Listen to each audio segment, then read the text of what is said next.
Now, you might know your age in years, but do your actual internal organs match up? That's the question.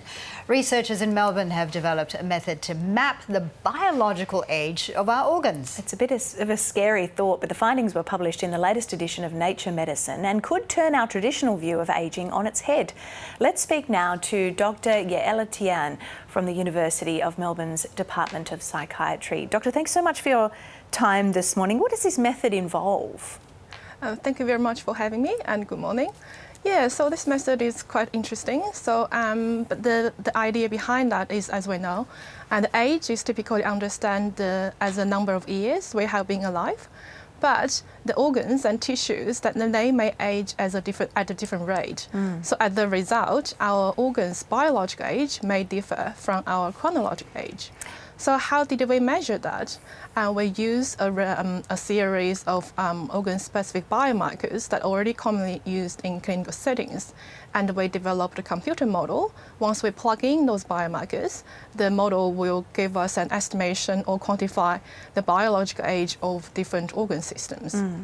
It also showed that all of our body, not surprisingly really, is connected and influences each other. So even though our systems are so interconnected, though, some organs or systems are more important than others to our overall health. What are the most important ones?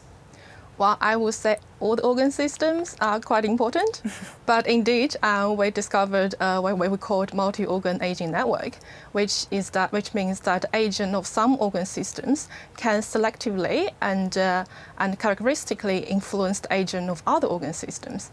So, for example, if the lung shows advanced biological aging, the heart, the bone muscles, and the brain will also is more likely to appear older. And we also find that the brain age is most influenced by the age of the lungs and the cardiovascular systems. So in that sense, perhaps it's more important, or it's most important at this stage, to keep your lungs and the cardiovascular system healthy. So then exercise is very important then? Yes, I mean, potentially, yes, and to a certain extent, because we know the cardio exercise, including both cardio and strength exercise, will be very beneficial for the health of cardiovascular system and lung health as well.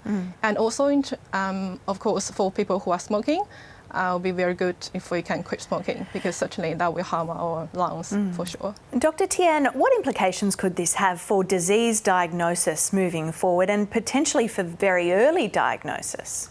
Oh, that's a very interesting point. Actually, we did look into how the organ age in 16 different common chronic illness. And what we find is those organ systems generally look much older in those chronic illness where the disease pathology is located. And we, not in those people already have established chronic illness, but we also see that in people even before the disease onset, we already observe some advanced organ age, or some of the organs appear much older than their chronological age even before the chronic illness. So that suggests us that if we can detect or identify the early signs of aging, so before the illness onset, we can potentially suggest the chronic illness risk.